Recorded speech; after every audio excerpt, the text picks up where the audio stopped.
Selamat siang. Selamat siang kembali, Kak. Sebelumnya bisa kenalkan dulu dengan siapa? Perkenalkan, nama saya Shirley Fauzia. Saya di sini sebagai staf front office kalau dari jabatan, atau kalau kakak-kakaknya biasa di umum kenalnya staf admin gitu ya. Nah, di sini saya kakak-kakak dari anak-anak. Di sini terdiri dari 3 kepengurusan, ada kepala asrama, ibu asrama, dan staf admin. Nah, saya salah satunya. Bisa tidak ya dengan Kak Siri memperkenalkan profil singkat mengenai panti asuhan ini? Oke, boleh. Profil kita ya, kita itu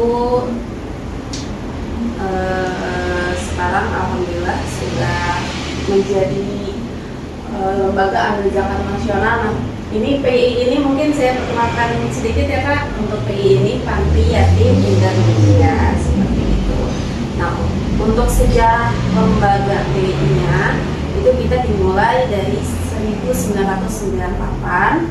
Nah, itu kita dulu bernama Yayasan Al-Fajar. Nah, di 2002 kita ganti namanya menjadi Yayasan Nurul Ummah. Nah, untuk di tahun 2029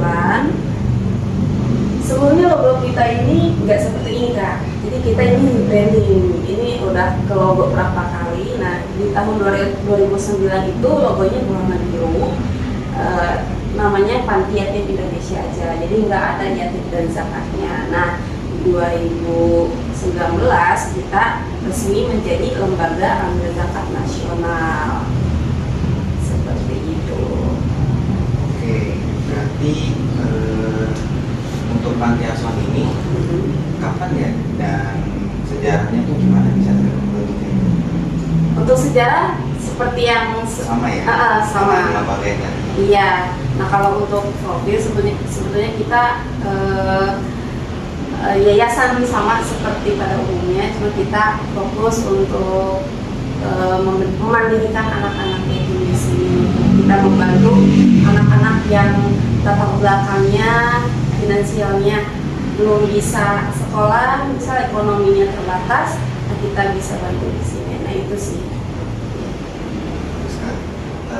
Oke, berarti untuk tujuannya didirikan lembaga sebenarnya perumahan ini Ya, kita untuk tujuan pastinya tentu membantu banyak masyarakat yang kurang mampu, dan kita pun di sini ada beberapa program yang bisa mungkin sedikit bisa membantu untuk orang-orang yang membutuhkan di luar sana.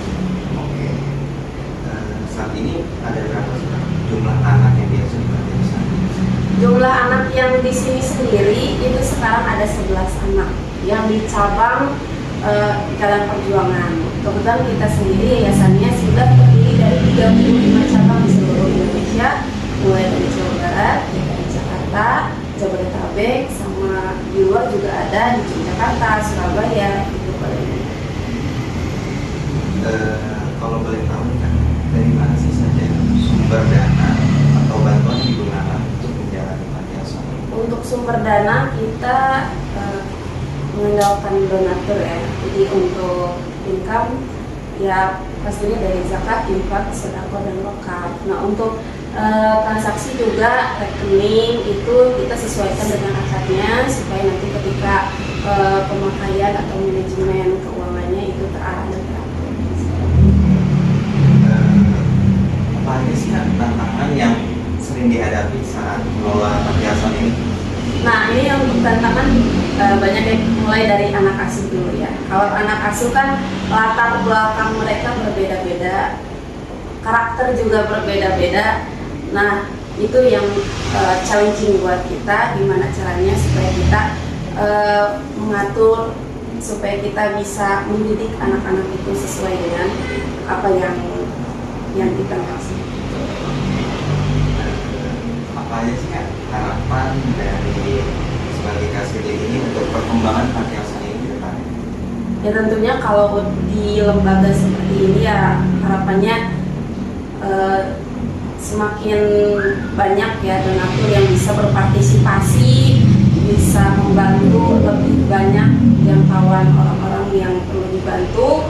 Terus makin banyak juga cabang-cabangnya supaya makin banyak anak-anak yang bisa kita bantu. Kan ini kita baru 35 nih.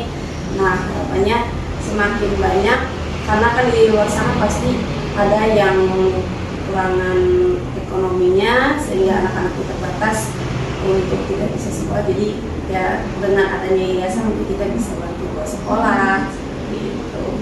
Untuk program pendidikan kita insya Allah membiayai sampai ke perguruan tinggi. Kita juga ada beasiswa buat anak-anak yang kita selesai. Ya, betul. Iya, terima kasih. Oke, dari Kak Sini ya, pesan apa sih yang ingin disampaikan pada masyarakat dan teman-teman semua untuk lebih peduli terhadap anak-anak berbagai semua?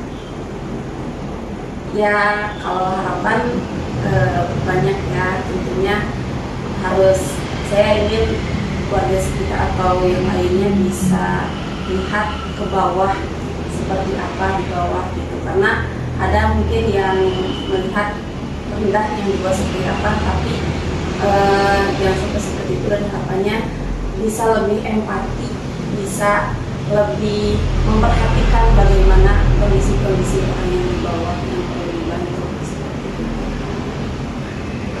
Iya. Mungkin segitu aja wawancara Iya, ini. baik. Terima kasih banyak. kasih. Oke. Iya, Kak.